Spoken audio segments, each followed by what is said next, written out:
그러다 보니까 그야말로 조개를 죽이는 거의 그런 상황인데 그때 가서 그걸 모르고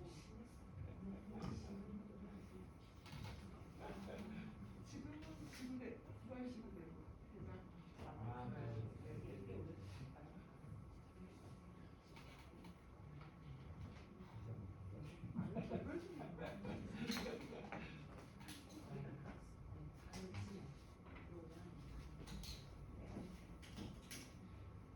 예, 그러면 시작하도록 하겠습니다.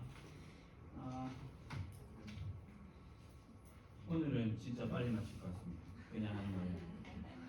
여러분에게 소망을 드리고 싶습니다. 이제 좀 가려졌지만 이 16년이라는 시간이 의미하는 바가 지난 시간에는 그런 거죠. 16년 동안 그들이 끝에 달려있던 그 문장을 파헤쳐 보니 그 문장은 하나의 변명거리였고 이 시기가 오지 않았다. 이거는 사실 시기가 가학적으로 보이는 형태로 오는 것도 아니고 결국에는 우리의 의지가 만들어내는 게 시간의 공간 아니겠습니까? 아, 시간 없어, 이거는 안 하고 싶어의 준말 아니겠습니까? 그래서 맞죠? 만들면 만드는 게 시간이죠. 시간 없다고 하는 사람 다 밥도 먹고 화장실도 다녀올 텐데, 그죠? 그러니까 상황도 그런 거예요. 상황이 어떤 지점에서는 새빨개지면서 불가능이라는 상황이 우리 앞에 오는 건 아니잖아요. 내가 해석하는 거죠. 이거 안 되겠다. 그 내면에 있었던 게 사실 이제 지난 시간에는 게으름과 이기심으로 우리가 해석을 했죠. 그렇잖아요. 학계도 언어를 파헤치는 지점에서는 만약에 그렇다면 왜 너네 집만 그렇게 뚜껑이 덮여있고 지붕이 그리고 럭셔리한 그 집이 됐냐? 그거는 거짓말하는 거 아니냐? 너희가 하나님의 전을 짓는 일에는 느렸다. 각자의 집을 짓는 일에는 빨랐다라고 분명히 지적을 하는 거죠. 그럼 이 지점에서 우리가 한 가지를 질 수 있는 건 이 게으름의 문제를 학계가 액면적으로 지적했다고 볼 수 있습니다. 그리고 액면적으로 드러난 게으름의 문제죠. 액면적으로 드러난 게으름. 그리고 한 가지 더는 게으름 플러스 뭐였습니까? 자기 유익을 추구한 이기심이라고. 자기 유익을 추구하는 걸 이기심이라고 해도 되나요? 이기심, 그죠? 혹은 뭐 이기심이 곧 개인주의는 아니니까 개인주의라고도 볼 수 있겠어요. 그죠? 좀 약한 맛으로. 여러분 그냥 담백하게 난 별로 이렇게 하는 사람들 있죠. 다 같이 하는 분위기에서. 그건 나쁘다고 볼 수 없지만 적어도 하나님의 전을 회복하기 위해서 결단하고 포로 귀환의 길에 올랐던 사람 입장에서는 그건 사실은 이기심이 되는 거죠. 이거에 대한 경륜을 반하는 자기 집만 올리게 됩니다. 사실은 이게 게으름과 이기심이라는 주제인데요. 이걸 가지고 우리가 끝까지 어떤 교훈을 삼을 수 있는가? 우리는 이기적이지 말자, 혹은 우리는 게으르지 말자 라는 교훈을 끝까지 삼을 수 있느냐의 문제. 사실요, 이거를 쭉 서사로 펼쳐보면 이 사람들이 게으른 사람들이고 이 사람들이 이기적인 사람들이었다면, 그래서 이 문제가 불거졌다면 사실은 좀 웃긴 말이지만 이런 상황 자체가 없었을 겁니다. 왜냐하면 무슨 말하고 싶은 거냐면요, 이 사람들이 게으르고 이기적인 사람들이었다면 귀환길에 안 올랐을 거예요. 그건 확실하죠. 이 사람들이 그냥 원체 체질 자체가 그런 사람들 있잖아요. 저도 약간 그런 사람이 게으르고 느리고, 예. 아내한테 매일 혼나는 거 이렇게 말기는 못 알아듣겠어요. 진짜 열심히 노력해도 아무리 생각해도 그가 뭘 원하는지 모르겠어요. 무지하고 게으르고 이기적인 사람들이 있죠. 다 그렇다고 보기에는 그렇지 않은 사람들 있잖아요. 사실 그렇지 않은 사람들이었어요. 여러분 생각해 보시오. 페르시아의 고레스가요, 그 이전의 느부갓네살에 비해서 좀 괜찮은 녀석이었어요. 왜냐하면 느부갓네살을 생각해 보세요. 금신상 만들어 놓고 절해! 이렇게 하는 그 통치권자였죠. 근데 이제 그 느부갓네살 이후에 섰던 왕들도 거의 비슷했습니다. 비슷했죠. 근데 이제 페르시아로 국권이 이렇게 옮겨지게 되고 페르시아가 백권국가가 된 이후에는 그 페르시아는 되게 제너러스했습니다. 그 기억나십니까? 영화 300일 그 크세스 2세조 성경에 나오는 아하수에로가 그렇게 하잖아요. 그 300 스파르타 그 이름 뭐죠? 그 대장 이름. 네네. 그 친구한테 I am generous라고 하거든요. 너는 관대하다. 이게 사실 그게 표어였습니다.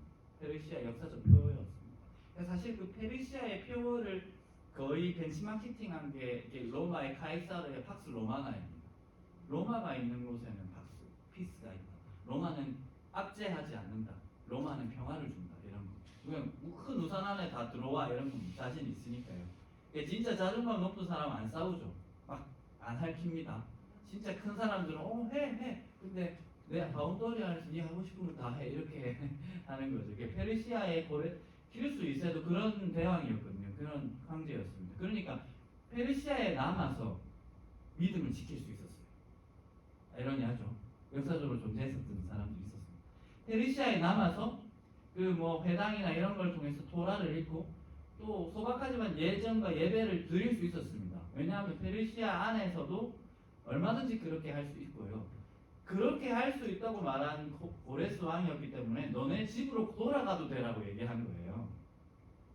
그죠? 70년 넘는 시간 동안 페르시아에 살았습니다. 꽤 오래. 1차 포로기를 기준했을 때는 훨씬 더 넘치는 시간이에요. 완전히 멸망한 시점 말고요. 좀 더 넘치는 시간인데 그러면 그 안에서 적응을 했겠죠. 삶의 터전이 70년 이상 살았으면 우리나라도 36년의 그 일본의 강제 점령기입니다. 강제 점령기에 사람들이 적응하잖아요. 그래서 막 밀정이 되지 않습니까? 이거의 체제에 순응해서 그냥 여기 안에 일본이 그렇게 나쁘게 했는데도 적응했다면 페르시아가 제너러스하게 하는데 얼마나 좋겠습니까? 인정해주고 대국에서 그것도 여러분 분단 떠날 수 있습니까? 좀 그렇지만 거기 가면요 진짜 고생 많이 할 겁니다. 등산 갈래라는 느낌이 아니에요. 더 나아가요. 등산 가는데 막 드레스 입으면 곤란하잖아요. 등산 갈 건데 여기에는 드레스 필요 없어요. 캐리어에 그런 거 넣지 마. 정말 혹독한 시간이 기다리고 있을 거예요. 그리고 갈 때부터 어떤 글들을 읽었겠습니까? 예레미야 70년 지나서 회복을 줄 거다 글도 읽었을 거고요. 예레미야를 통해서 회복될 성전이 어떤 위상인지를 읽었을 거고 그 일을 위해서 우리가 간다고 다 생각하고 떠났던 사람들입니다. 이기심, 게으름 뭐 그런 거를 이 사람들 코어로 본다면 이 사람들에 대한 저희들이 좀 신뢰 아닌가? 우리는 그러지 못하면서 그죠? 신뢰라고 저는 개인적으로 생각합니다. 그런데 그래서 이기심 게으름을 코어로 볼 수 없다. 이기심 게으름은 표출된 행위고요. 그 이제 표출된 행위 이 근거지에 무엇인가 있었다고 봐야 합니다. 그게 이제 2장에서 여러분이 계속 마주하는 어떠한 세계관입니다. 세계관. 이 세계관에서 표출된 게 게으름과 이기심으로 표출되었고요. 그것을 이렇게 숨기기 위해서 아직 여호와의 전을 건축할 때가 이르지 않았다라는 말까지 하게 된 겁니다.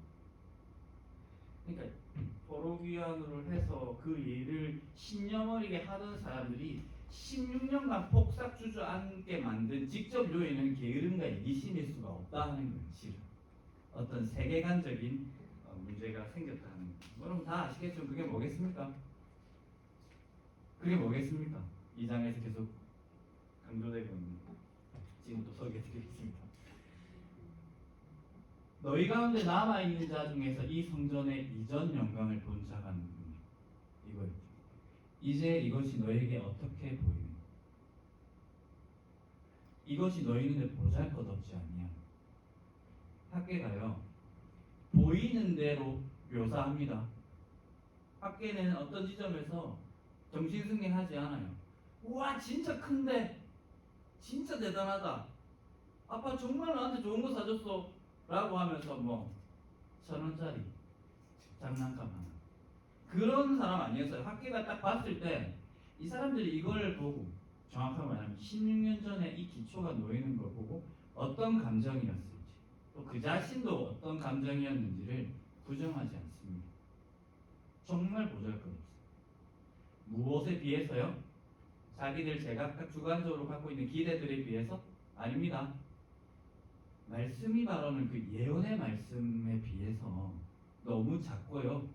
그 예언의 말씀에 비해서도 너무 작고 더 나아가서 이전에 있었던 여러분 예레미야서 읽어보면요. 나중에 회복될 성전은요.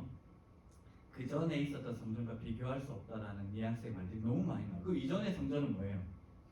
솔로몬 성전이잖아요. 솔로몬 성전보다 커야 돼요. 위대해야 돼요. 그리고 엄청나게 많은 사람들이 막 스바 여왕이 올 정도가 아니라 온갖 잡족들이 출애굽할 때 나올 정도로 이렇게 막 몰려오는 것들 그런 것들이 쫙 소개되고 있고요. 그리고 이사야에서 보면 그 시온이 가장 높은 꼭대기에 섰을 때 열방의 사람들이 순례길에 떠난다고 합니다. 엄청나죠. 오라 우리가 여호와의 전에 오르자 뭐 이런 거 있잖아요. 야훼 하나님 율법은 시온에서 나온다 이렇게 찬양. 그 찬양하는 사람들 언약 백성은 아닙니다. 언약 백성의 그 좌소인 성전 시온이 회복되는 걸 보고 야 저기 한번 올라가야 되겠다. 저기서 하나님 말씀을 또 배워보자. 저기 소망이 있겠다 하고 전도되어서 오는 사람들이 그런 애들이 막 일어날 거라고. 그런데 기초를 딱 모았어요. 오자마자 2년째 지났을 때 어떤 일이 일어났느냐 익히 아는 대로 에스라서에 보면 건축자가 너무 장면이 죄송합니다. 읽어드릴게요.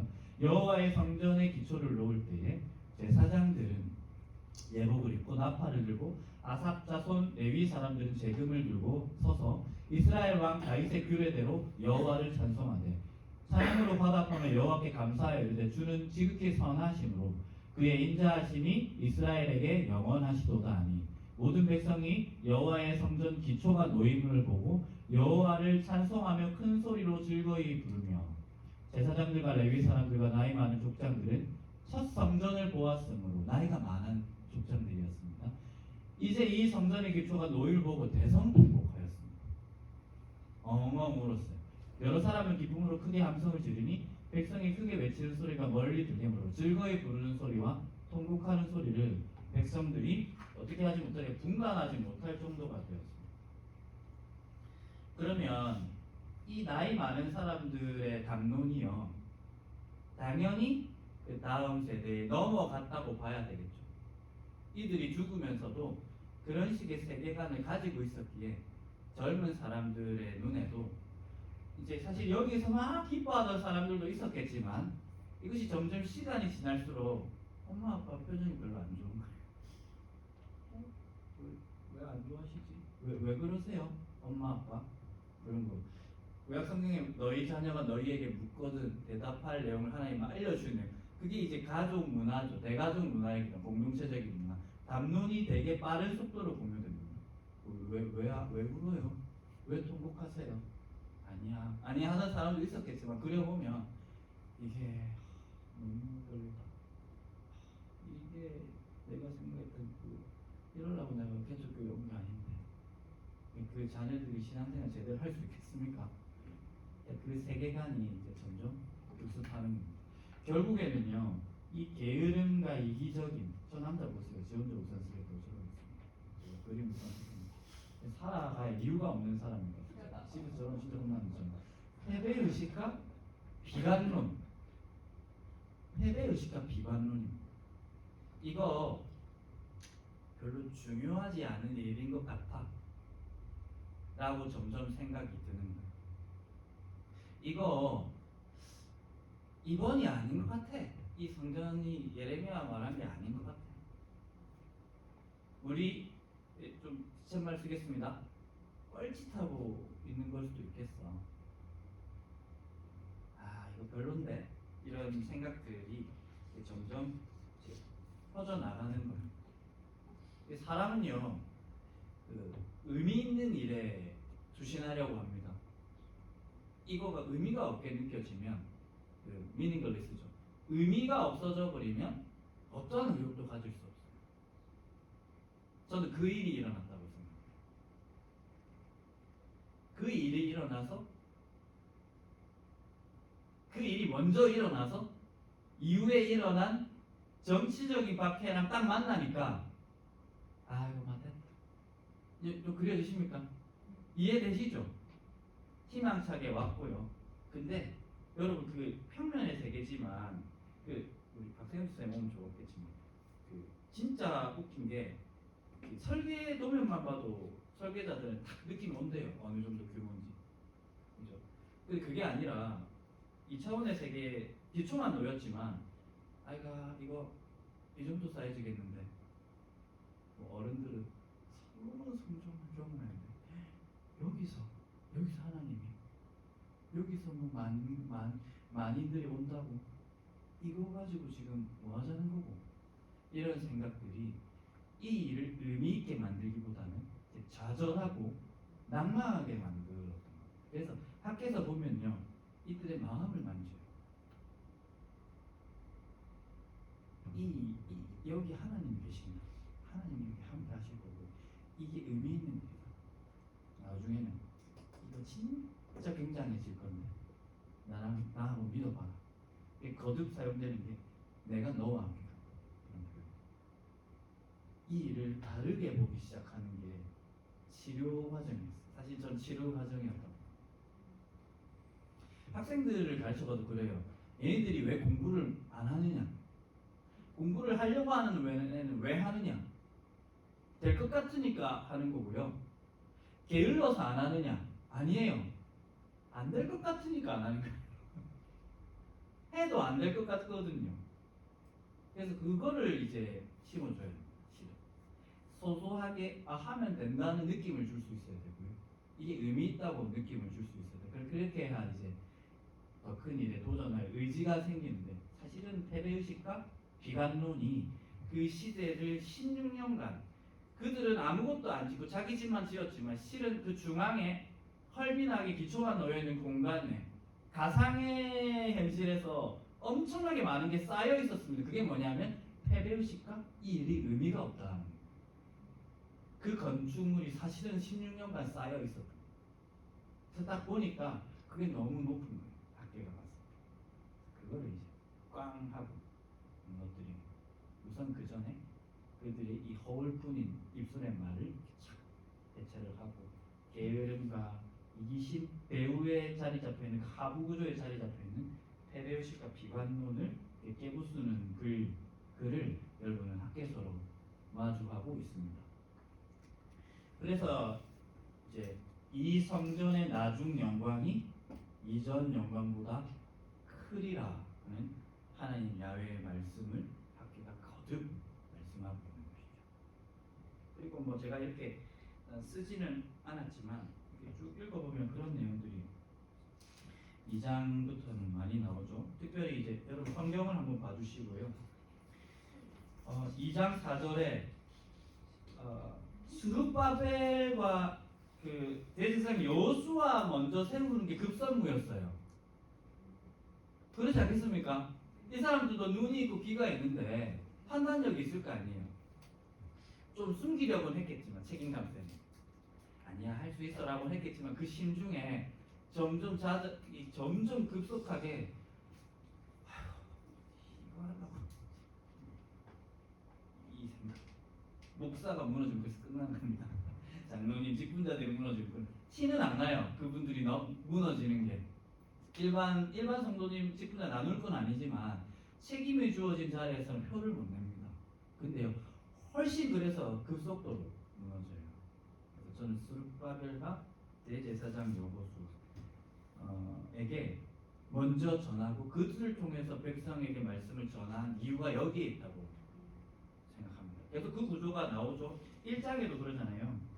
스알리엘의 아들 스룹바벨과 여호사닥의 아들 제사장 여호수아와 남은 모든 백성이 그들의 하나님 여호와의 목소리와 그러니까 그들이 먼저 언급되고 그들을 통해서든 혹은 그들과 동시간대에 있던 사람들에게 말하지만 항상 이 두 사람의 이름이 계속 언급이 되는 겁니다. 여러분 스가랴서 묵상했겠지만 3장 1절에 어떤 내용이 나옵니까? 환상을 통해서 대제사장 여호수아의 옷을 갈아입히시잖아요.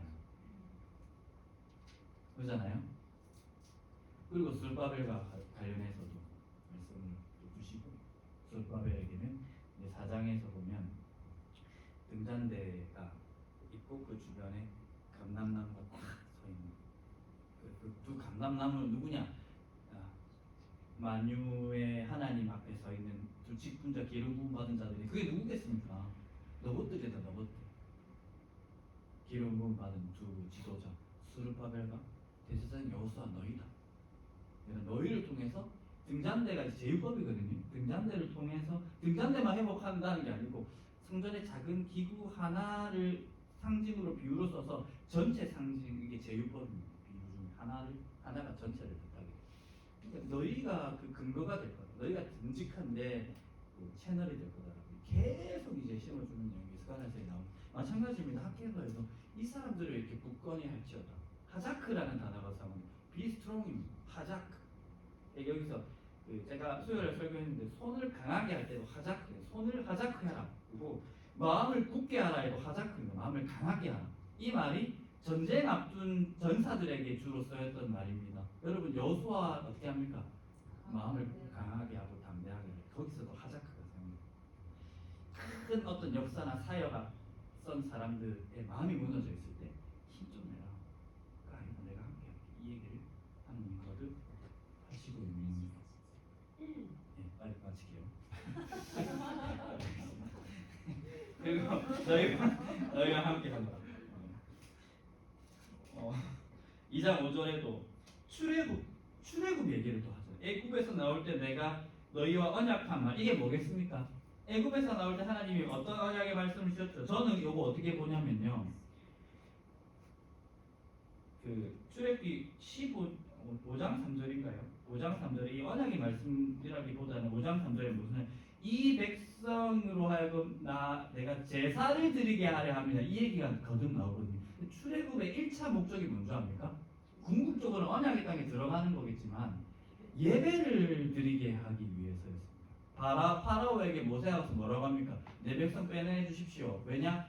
이 백성으로 하여금 길을 가서 제사를 드려야 되겠습니다. 하나님께 제사를 드려야 돼요. 예배해 성막을 건축하는 일이 출애굽의 목적이었어요. 그러니까 하나님 언약 맺고 바로 하시잖아요. 구원을 주시고 언약을 맺으시고 그거 출애굽할 때 받았던 은금 패물을 백성들 각기 헌신하게 해서 그걸로 짓게 하는 거 아닙니까? 그 모든 역사 이 내용이요. 사실은 시점이 좀 달라지지만 성전 회복의 역사는 거의 똑같습니다. 어디에서 빠져나온 구원을 경험하고요. 도로 회복, 애굽 출애굽이고요. 출 바벨론, 출 페르시아 한 다음에 그 감격을 가지고 하나님의 집을 짓는 거예요. 집을 짓는 거. 구조가 비슷합니다. 다윗이 그 승리의 역사를 끝내놓고 그 땅을 구속한다는 표현을 저는 쓸 수 있다고 봅니다. 그 땅 전체를 하나님의 전으로 만든 다음에 모든 그 접경 지역에서 승리를 한 다음에 뭐 합니까? 바로 하나님의 전을 집을 지을 준비를 하잖아요. 구원과 집을 짓는 거 계속 같이 가는 거예요. 좀 복잡해질 수 있지만 신약에서도 마찬가지입니다. 그리스도께서 우리를 예언약 유대로부터 구속하시고 빼내 오신 다음에 사도행전에 뭐 합니까? 교회를 짓고 교회를 세우죠. 마찬가지입니다. 성령이 임재하셔서 어디가 진짜 성전인지를 확인시켜 주시고 그 교회를 각 은사자들의 헌신을 통해서 지어가는 비슷한 구속사적인 패턴을 가지고 있는 거죠. 구원이 일어나고 흔쾌히 헌신한 백성을 통해서 이렇게 하나씩 지어가는 겁니다. 출애굽의 역사입니다. 그 일을 제가 할 거야. 이걸 확신시켜 주는 거예요. 내가 지금 하려고 하는 일이 네가 하려고 하는 일이 맞아. 확신가죠? 이게 맞아. 내가 너와 함께. 너의 이 걸음에 동의해. 그러니까 지금 시작해. 이런 얘기를 계속하는 겁니다. 그리고 이제 나중에 보면 그 얘기를 하는 거죠. 예레미야나 이사야가 봤던 것처럼 열방이 몰려들 때 은금 뱀물을 가지고 다 몰려들 걸 이 얘기까지 하잖아요. 또한 모든 나라를 진동시킬 것이며 모든 나라의 보배가 이르리니 이거 맞다. 이 기초 위에 세워질 성전 또 이 성전을 둘러싼 성벽을 뚫고 온 만유의 백성들이 찾아올 거야. 그러니까 이거 해. 이거에 대한 확신을 이 패배의식에 사로잡혀 있는 사람입니다. 이거 그거 맞나라는 의구심에 사로잡혀 있는 사람들이 계속 하나님의 설득하시고 붙들어 주시는 일이 나오는 겁니다. 핵심은 이제 9절이죠. 이 성전의 나중 영광이 이전 영광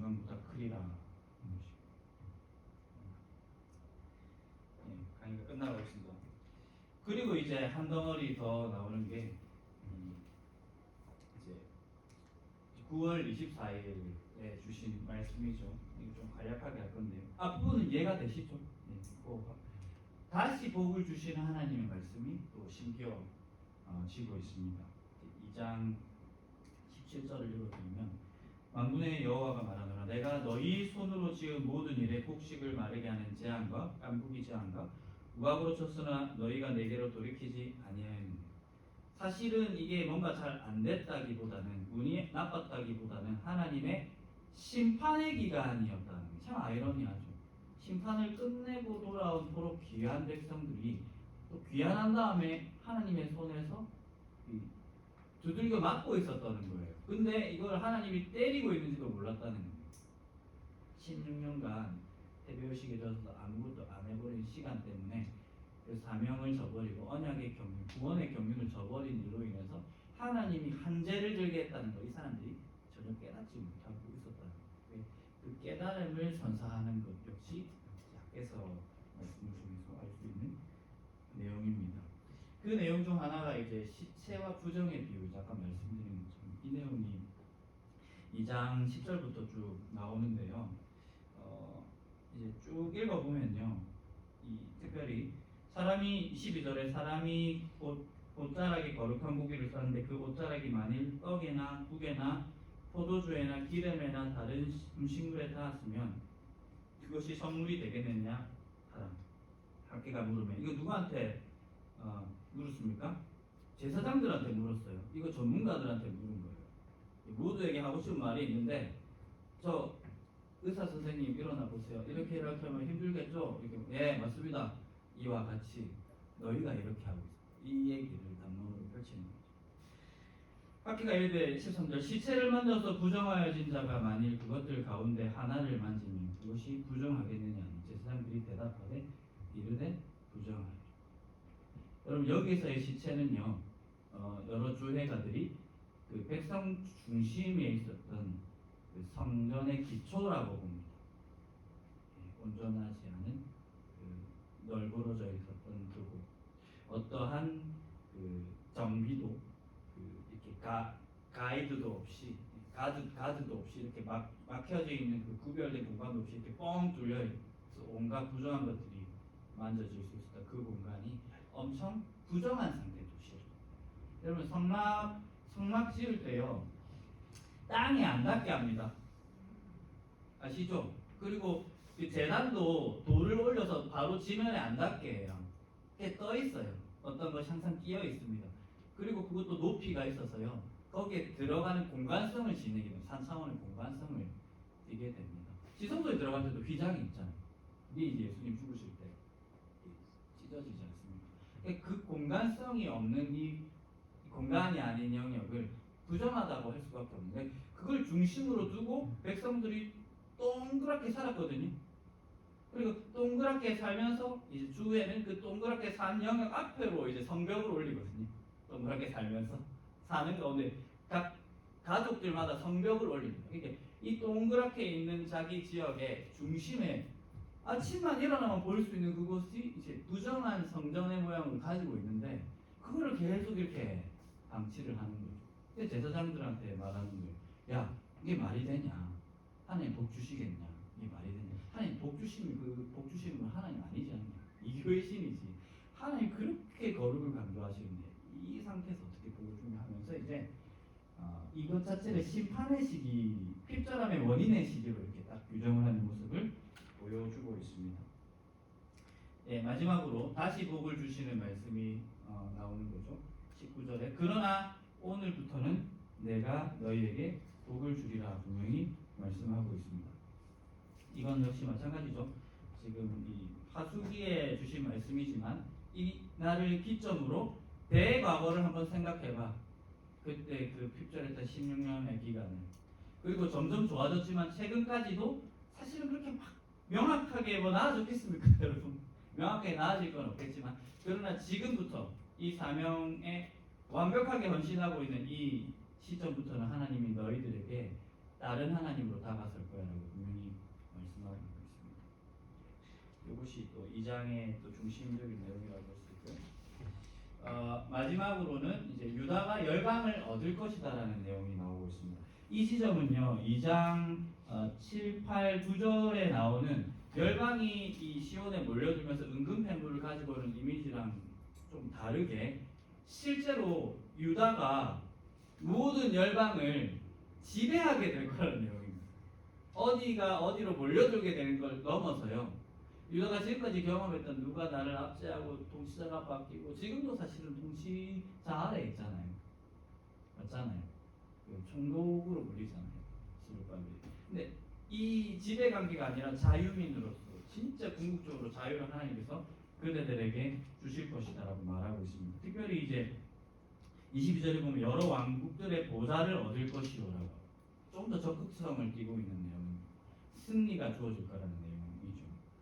그리고 이 지점에서 이은영 집사님이 말씀하신 이제 스룹바벨의 손에 인장 반지가 끼워질 거라는 내용이 쫙 나오는 거예요.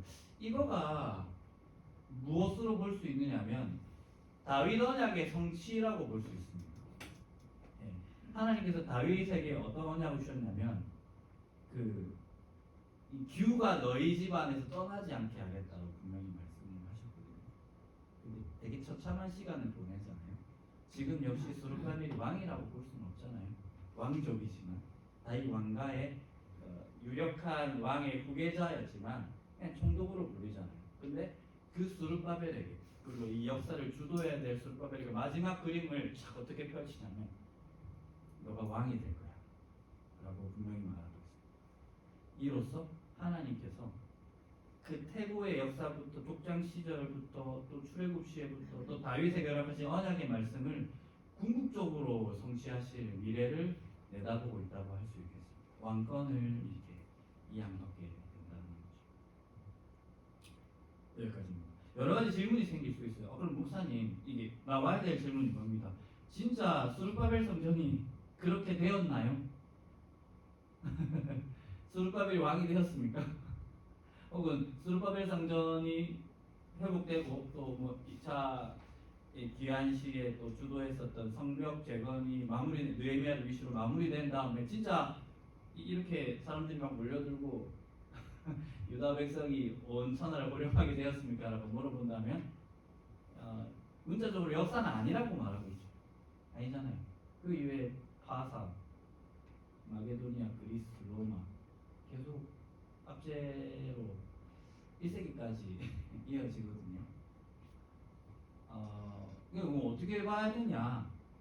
이 예언을 이 이전 성전보다 이 성전의 나중의 영광이 너무 위대할 거다. 이 내용도 우리 그러면 어떻게 해석해야 되냐? 하나님은 거짓말로 이들에게 이렇게 하셨던 것이냐? 라는 질문을 여러분이 사실은 던질 수 있고 또 던지면 재밌어지죠. 던져보시겠어요? 저한테 서로에게 던져보시겠어요? 어떻게 생각하십니까? 제가 한번 던져보죠. 어떻게 생각하십니까? 예수님 한다고 주셨어요. 이제 나중에 예수님 다시 오실 때 그걸 상징하는 그렇게 볼 수도 있겠죠. 그렇죠. 예. 그 내용을 아마 구은옥 집사님 묵상에 계시록 얘기하면서 좀 쓰셨죠? 아닌가? 네, 그 뉘앙스로 좀 쓰셨던 것 같기도 하고. 그래서요. 어떤 신약학자는요, 유대 종말론의 예언은요, 묘하게 성취되지 않는 부분을 남겨진 채 더 극단적인 기대를 갖게 한다. 뭐 이런 얘기까지 했거든요. 묘하게 이제 안 이루어졌는데라는 접점에서 더 큰 기대를 품게 했던 겁니다. 실제로 1세기 당시에 대부분의 유대인들은 아직 예레미야에 말씀한 그 성전 회복이 오지 않았다고 해석한 사람도 많았어요. 그랬기에 뭔가 독립운동도 하고 자기 나름대로 율법도 있고 막 대망하고 뭐 그랬던 사람들이 생겼던 거죠. 그러니까 그 예언이라는 거는 과학 언어가 예언의 언어는 과학 언어가 아닙니다. 이 부분에 대해서는 그 과학 언어로 취급해서 이게 언제냐라고 물어본다면 그건 되게 언어에 대한 그 오류를 범하는 겁니다. 이게 쉽게 말해서 이거를 한 5분만 주시면 좀 설명해 드릴 건데 허락이요? 예, 허락이요. 네. 알겠습니다. 이제 분석 철학자, 과학 철학자이면서 분석 철학자인 칼 포퍼라는 사람이 역사주의의 빈곤이라는 책에서 얘기도 하기도 했고, 또 여러분이 알만한 유명한 책은 열린 사회와 그 적들이라는 책이 있습니다. 칼 포퍼. 그 사람이 어떤 얘기했냐면요, 과학의 언어는 되게 반증 가능성이 높은 언어라고 얘기를 했어요. 쉽게 말해서 과학의 언어는 어떤 거냐면요, 내일 앞으로 비가 올 거다. 이거는 과학의 언어가 아니에요. 과학은 사실은 어떤 거냐면요, 언어를 구사하는 방식의 문제거든요. 과학 그 자체는 신이 있다 없다 말하지 않아요. 언어를 구사하는 방식을 현대과학에서는 과학주의가 아니라 과학으로 말하는데, 뭐냐면 앞으로 비가 올 거다 하는 것은 틀릴 가능성이 있습니까? 내일이 됐어요. 누군가가 비가 안 와요 라고 물어보면 앞으로 올 거잖아 라고 하면 이 문장은 어떤 상황에서 틀려야 되는데 그 상황이 떠오르지가 않아요. 그 과학의 언어는 뭐냐면 내일 며칠이죠? 21일입니까? 4월 21일 PM 오후 2시 그 정자동 일대에 1시간 내에 10mm의 비가 올 거다 하는 거는 언제 틀리게 되는 거죠? 그렇게 안 되면 틀리게 되는 거죠. 그러니까 우리가 예언의 말씀을요, 과학의 언어로 이해하면 되게 곤란해집니다. 이 예언의 말씀은 주신 이유가 어떠한 상상력을 자아내지게 하기 위해서였어요. 실은. 쉽게 말해서 어떤 예술 작품을 보고 우리에게 자아내지는 것들 있잖아요. 그러한 용도로 주어졌다고 보는 게 더 맞습니다. 이거 각각이 과학적으로 어떻게 성취되냐를 추적한다면 실은 이게 답이 안 나오는 지점이에요. 신약에서 이 예언의 말씀을 성취되었다는 지점은 이러한 규모, 이러한 느낌이 예수 그리스도 안에서 어떻게 성취되었는지를 이렇게 관찰하시는 게 훨씬 더 용이합니다. 그래서 성경을 바라보실 때 이 예언 각각이 진짜 어떻게 성취됐는지, 그리고 이 각각의 언어가 마치 과학의 언어처럼 기록되었다고 오해하시면 사실은 그런 의구심을 가지고 막 붙였다 하면 저는 이단에까지 간다고 보거든요. 이단애들이 그걸로 치고 들어오는 거예요. 사실 그렇지는 않습니다. 이 언어는 상징어들도 많고요, 묵시어들도 많습니다. 느껴지게 하도록 돕는 언어일 수도 있어요. 그래서 이것 안에서 믿음에 반응하는 사람들이 예수 그리스도 안에서 참다운 깨달음을 느끼도록 되게 허용적인 언어로 보여지기도 합니다. 어떤 때는. 그래서 이 안에서 구은옥 집사님 말씀하신 것처럼 우리가 예수 그리스도 안에서 누리는 이 교회로 받아야 되고요. 네? 교회로 받아야 되고, 실제로 예루살렘 교회가 그렇게 받았고요. 요엘 선지자의 그 예언의 말씀을 예루살렘 교회에 성취되었다고 봤습니다. 많은 사람들이 병어리가 말하고 죽은 자가 일어나고 병든 자가 일어나고 아비와 자녀들이 예언하고 찬양하고, 이 일들이 또 온갖 다른 나라의 방언이 터지는 그 일들이 이 교회 안에서 촉발됐기 때문에 예루살렘 성전의 회복이 아니라 예루살렘 교회가 하나님께서 허락하신 참 성전이다라고 그냥 해석해버렸어요. 이걸 해석해버리고 그렇게 믿었습니다. 근데 과학적으로 논증할 수 있느냐? 더 탄탄한 거는 주들 아니겠습니까? 유대인들. 얘들이 성전이잖아요. 그러한 차원의 해석학적인 문제가 있는데, 이걸 우리는 이제 사실은 믿음으로 극복하는 거죠. 예수님이 성전이시다 하는 해석이 신약의 해석이고, 예수님이 더 큰 성전이시다. 더 크다는 의미가 뭔가? 더 크다는 의미. 더 넓게 실은 퍼져 있죠.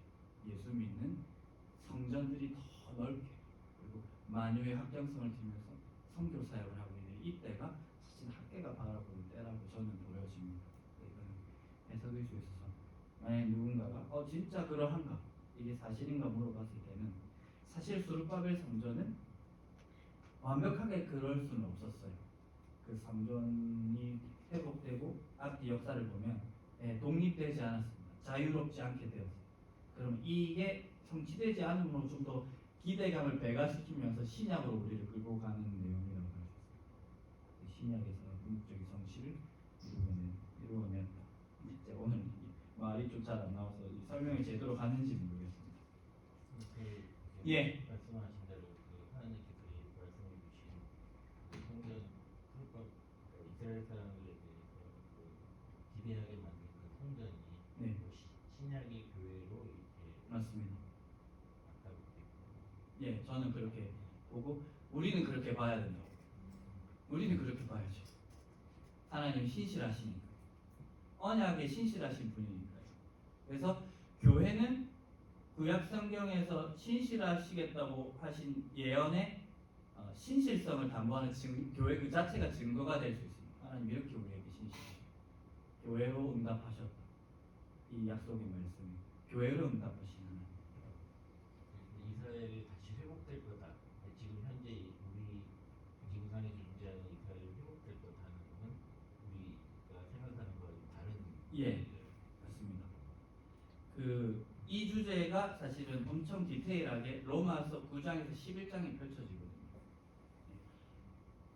거기서 온 이스라엘이 회복된다는 것은 모든 믿는 자의 회복입니다. 모든 믿는 자. 예, 사도 바울도 신약의 저자들도 이스라엘을 육체적인 의미로 사실 쓰지는 않습니다.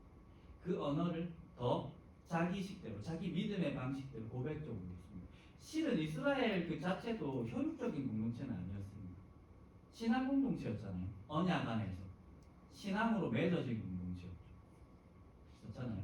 혈통적인 이스라엘 그 자체도 고백으로 언약으로 맺어진 집단이었습니다. 그렇기 때문에 우리가 새 이스라엘, 우리가 할례파다 이렇게 사도 바울이 이제 주장을 하게 됩니다. 그래서 언어를 다르게 쓰면서 유대교와 그리스도교가 쭉 분화되었습니다. 그게 이제 더 이상 대화가 안 되는 거죠. 그래서 오늘날에 뭐 그런 해석이 있습니다. 이 유대인들의 구원이 오면 뭐 예수님이 오실 거다. 그 인터콥이나 이런 단체에서 그렇게 해석하거든요. 복음의 서신 얘기하면서. 사실 그거는 성경에 대한 오석입니다. 우리는 그렇게 볼 수 없어요. 유대인들도 예수님 믿어야 뭐 맞죠. 유대인들을 구원하기 위해서 하나님 예수님 보내신 것도 아니고요. 그래서 그렇게 보실 수는 없다고 봐요. 이건 뭐 또 별다른 다른 얘기가 되니까 그만하도록 하겠습니다. 예, 다음 주는 요나서이고요. 요나서를 두 번에 걸쳐서 하도록 하겠습니다. 예고한 대로 두 번에 걸쳐서 하고 어디 부분을 읽어야 될지는 제가 내일 알려드릴게요. 그 카톡으로 오늘 저녁에는 쓰도록 하겠습니다. 또 다른 질문이 없으면 이 정도로 마칠까요? 오늘은 9시 9분입니다. 네, 오늘은 조금 분량 자체가 작아서 좀 빨리 마치기를 바랬습니다. 네. 예, 그러면 마치도록. 예, 말씀하십시오. 괜찮습니다. 신약에 예수님 오신 다음 우리한테는 그런 의미가 있잖아요. 성전이. 네.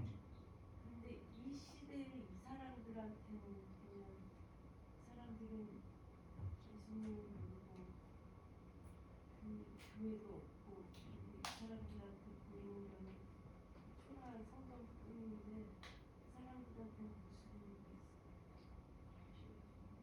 이 사람들에게도 저는 의미가 있었다고 봐요. 왜냐하면 아까 말씀 미래를 바라보아야지 이게 의미가 있지. 현재는 그 성전 자체는 마음으로는 느낄 수가 없으니까 하나님이 말씀하셨을 거 아닙니까? 그걸 바라보야지. 맞습니다. 바라보게 하셨는데 한 장의 그림이 그 그림을 누리는 모든 시대의 사람들에게 울림을 준 것처럼 이 어떻게 보면 우리 입장에서는 그때는 우리의 배 너무 초라한데라고 생각이 들지만 실은 하나님께서 그들에게도 복을 주셨고요. 이 환상을 통해서 일어나게 하셨고요. 공동체가 회복하게 했고 그리고 거룩한 예배를 그 당시에 회복시켜 주셨습니다. 근데 다만 그 여분의 아쉬움 이것이 남겨진 채 이제 가는 거죠. 사실은 이 학개서의 내용도 우리에게요 우리에게 그런 질문을 던질 수 있었어요. 예수 그리스도께서 최종적으로 재림하실 때 비해서 우린 너무 조용한 형태의 삶을 살아가지만 이 언어가 아까 말했던 이 예언의 언어가 과학의 언어가 아니라 우리에게 믿음으로 받아야 될 언어이기에 우리에게도 의미가 있는 것처럼 믿음으로 받아서 주님 우리에게 이런 주님이신 만약에 신실하신 주님입니다. 믿음으로 고백하는 것처럼 그들에게도 의미가 있습니다. 그 의미와 의미의 총체 속에서 하나님은 모든 신자들의 입술 끝에 신실하십니다라는 고백을 계속 이렇게 받아내고 계시는 거죠. 이건 어떤 객관적인 기준이 있는 게 아닙니다. 실은 이게 좀 무책임한 언어로 드리겠지만 믿음의 문제였습니다. 믿음의 문제.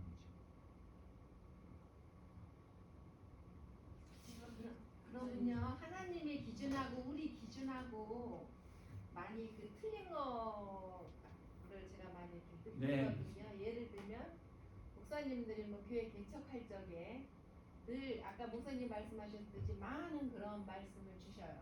네.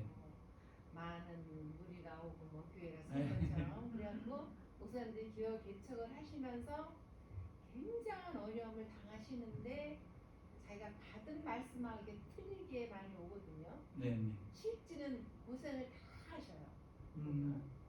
그러다가 진짜 자기가 진짜 목숨을 바쳐서 헌신할 때 그때 하나님이 축복을 주시더라고요. 네, 맞습니다. 그런데 그런 거는 어떻게 목사님은 해석을 하셔요? 그런 거.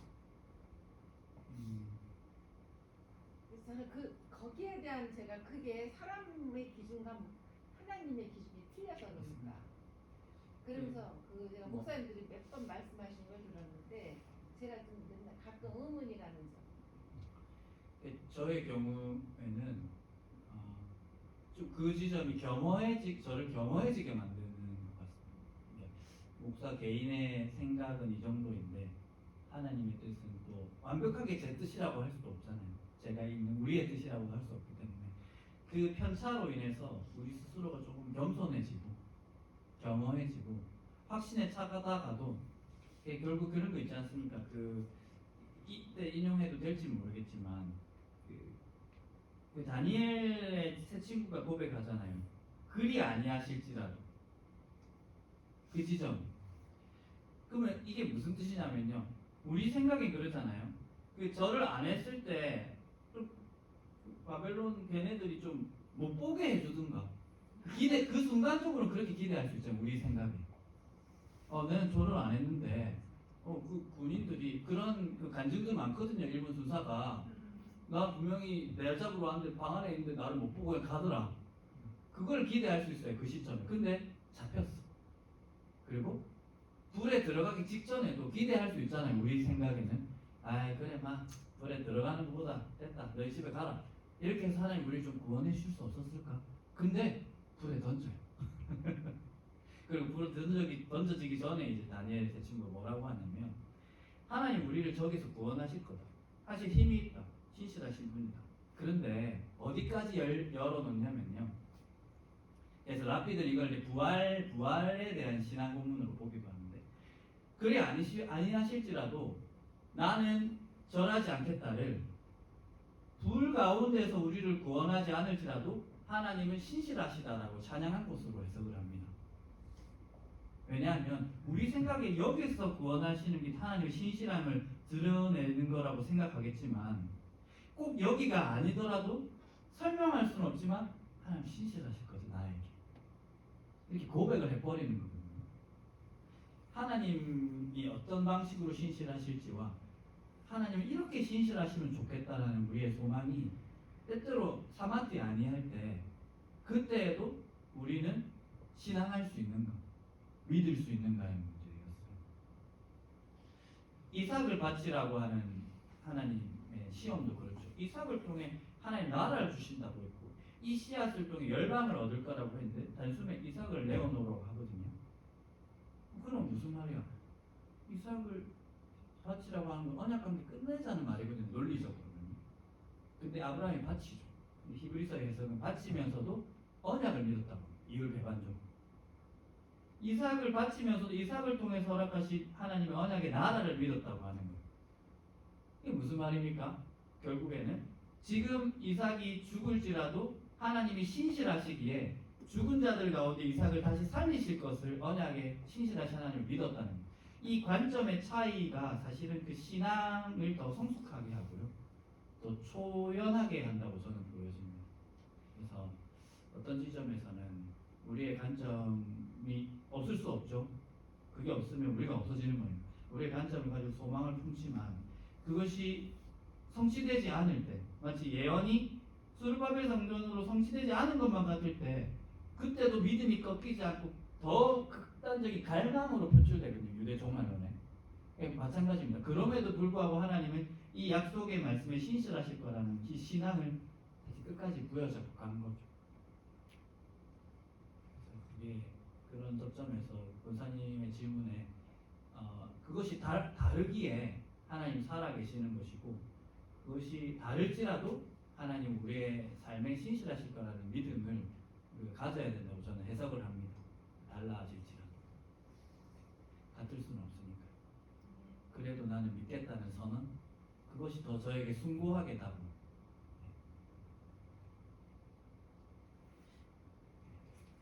그만하겠습니다. 제가